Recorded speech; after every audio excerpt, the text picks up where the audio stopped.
Баршаңызға сәлем, сіздермен бірге бүгін өте дәмді қылып тауық еттерін дайындайтын боламыз.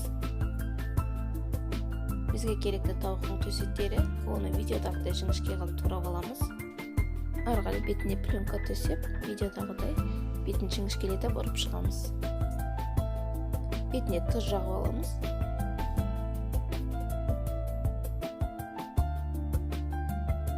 Дәміне қарай дәмдеуіштер жағып аламыз. Дәмдеуіштеріміз жағып, бетін жауып, 1 сағатқа қойып қоямыз.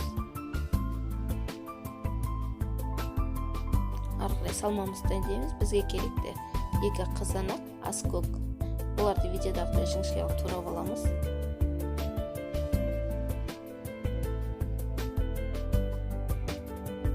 Оны бөлек ыдысымызға салып, үстіне 2 ас қасық майонез саламыз.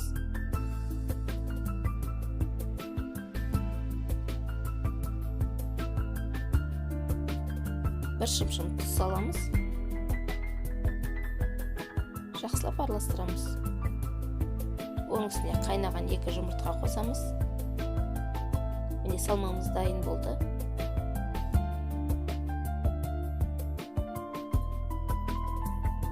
Ары қарай салмамызды тауық еттерінің ішіне саламыз.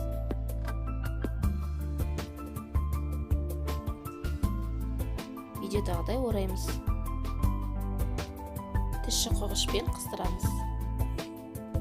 Барлығын осылай жасап аламыз. 180 градуста 20 минут пісіріп аламыз.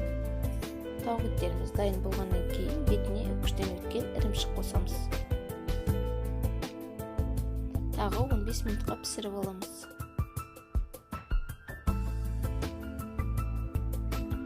Міне тауық еттеріміз дайын болды.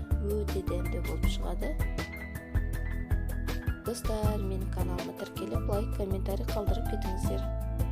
Баршаңызға көп рахмет.